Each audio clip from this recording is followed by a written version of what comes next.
Hi everyone, welcome to this other episode of my podcast on the surviving witches and warlocks, transcending traumatic experiences. So today, as I was saying in the past episode, we're talking about what I'm doing actually. What am I doing right now? So right now I have a business I have created and trying to operate. That business is in my professional field. So I try to be very evasive.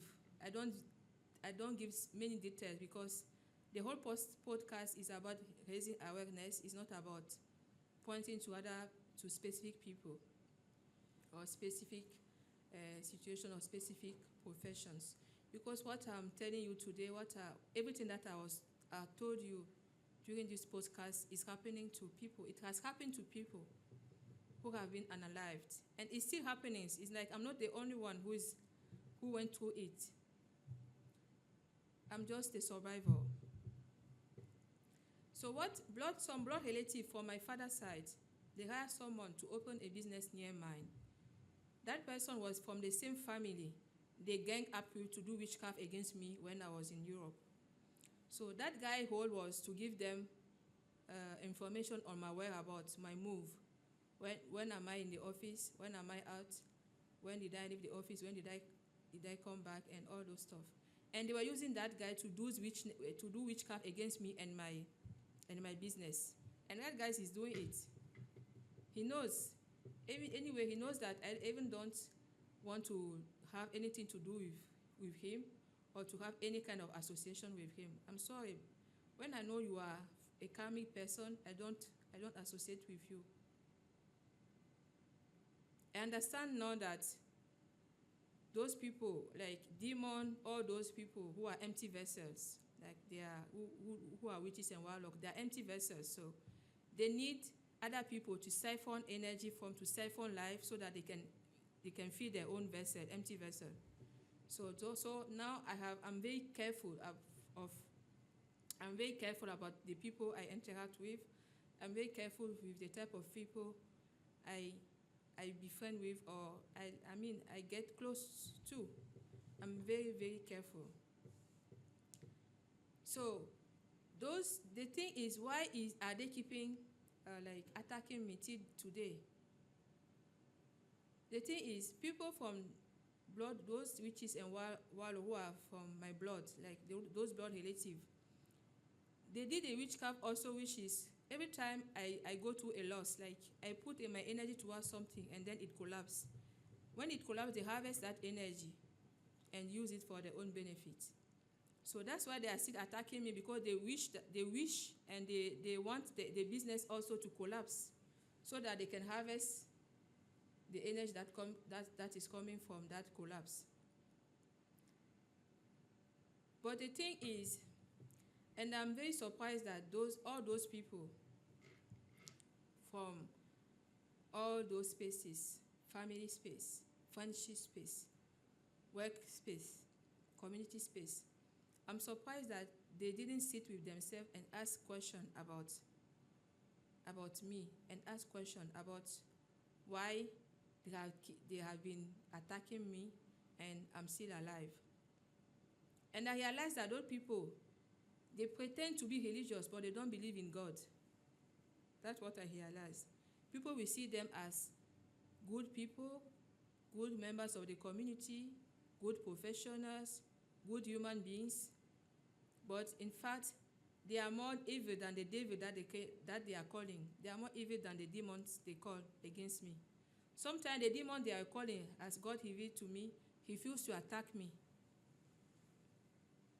Or the demon will say that he wants to stop the attack. But they will be the one who will do another thing, so that another demon will come to attack me, or who will do a contract or do some witchcraft for the demon to continue attacking me. But because the thing is, when they do witchcraft against you, it implies a demonic entity. So that demon who is to come siphon your energy or siphon your life out of you and give to the person that has a contract with, whatever that person was asking. If that person was asking about your blessing, is asking to get your marriage, is asking to get your ability to have children, if that person is asking to get your mind, your speech, your behavior, whatever the person is asking, that demonic entity is supposed to attack you, take energy out of you, and give them what they want. The thing is, all those people need good energy. They need good energy to live. So that's why they target people with good energy, people who, like me, do good and promote good. So their energy is divine, coming from God. Because they are divine, they work with God, everything is godly in their life. I'm just surprised that they didn't sit with themselves and ask themselves questions like, why do we keep attacking this person and this person is not dying? Or why do we keep attacking this person and this person is not giving up on themselves? Because they want me to give up on myself so that they can steal my blessing that God has like locked access. God has locked the access. So they want me to give up on myself, stop working on myself, stop doing good, stop being divine, stop going by God's rules in my life, so that they can say, oh God, look at how she acts. She's not godly. She doesn't follow you. Give us her blessings. Going through this and all those revelations, I come to realize that there is a lot of things that we, the people who are naive, like we are the 20% of the world population who don't go into this darkness, who don't abide by this dark side of life, who don't support this dark side of life, we are not aware of, is that life is spiritual before being physical. Meaning things happen in the spirit before happening in the physical world. And what I come to know also is that by you acting a certain way in the physical world, it can impact things in the physical world, and even going back to your ancestor, like it's a kind of quantum jump. Meaning your action can lead God to release or to heal your own ancestors. And I just remember, by this understanding, I put it in what God has revealed to us, saying like, there is a say in the Islamic world, like in the Islamic knowledge. When you do good, the Shaitan doesn't want you to do good, so he put hurdles on your path of doing good, of goodness. So whenever Satan keeps putting those hurdles, and you, notwithstanding those, you don't consider those hurdles, and you keep doing good, God forgives you and blesses you. Not only you, but your family, your lineage, your community, depending on the level of hurdles or of obstacles Satan put on your path. But despite those obstacles, you keep doing good. And I think that was my case. Because withstanding all those obstacles, all those problems that I was having in my physical life, I didn't give up on God.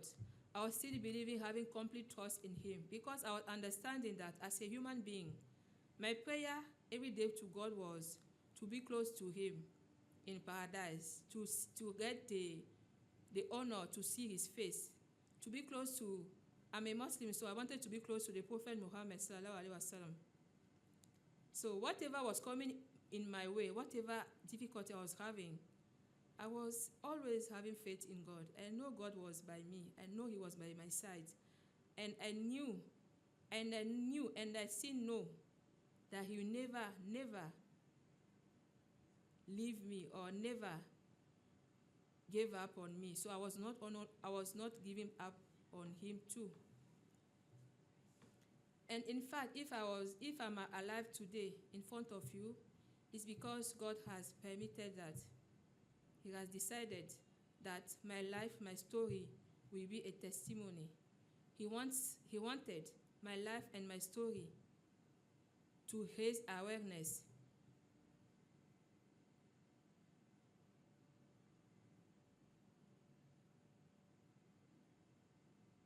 So me telling you my story today was not easy.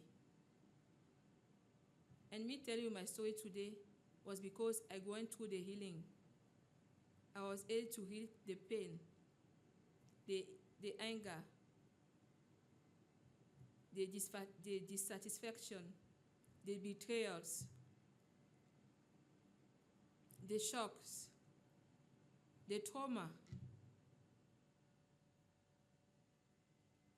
Because the thing is, when you do the healing spiritually, your healer will give you herbs. They will give you herbs. You will do your prayer to get rid of those demons.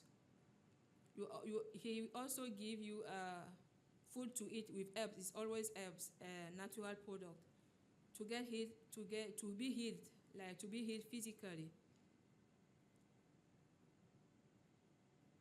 For example, what happened in the US also was like when I became like when the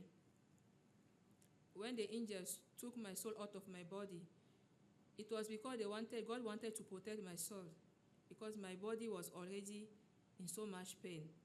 The thing is, they hit me here, like one particular colleague hit me with a stick on the head. So my head was split here and air was entering into it. So I had to heal from that physical pain too, because I mean, you have air in your head. So the healer, the conventional doctor will give you medicine, they will give you herbs so that you heal from the wounds, so that they close that junction. So it's the fontanella here. What happens that it was open and then air was entering it because of that hit on the head. And what is happening also, that when the demon attack you, they siphon energy. Sometimes they will siphon also your blood.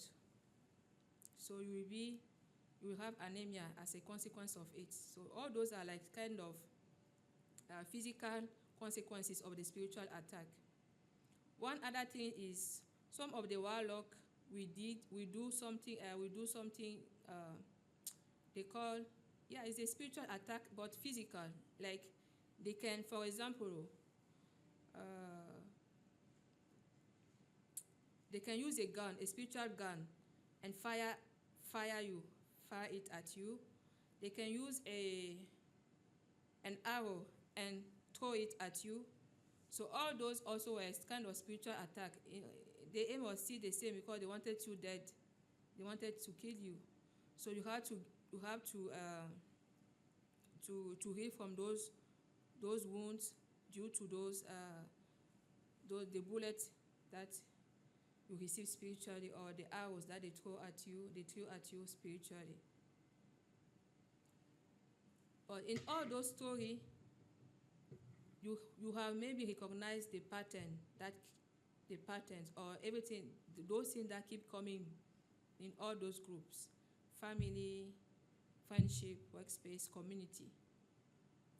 The first thing they do is to identify the person they want to attack. The second thing is to isolate that person. That is where the smear campaign begins. So they will tell people things about the person. And the third step is to attack the person spiritually.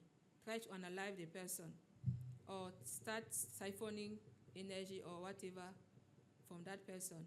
Most of the time, when they reach that point, when they are using your energy, or when they are using your star, or they are using something that belongs to you, you will see that those people in the physical world will start ghosting you. They will start not wanting to get close to you. And the time when they need to renew the witchcraft, when the first aim was not to kill you, that is when they will start calling you back.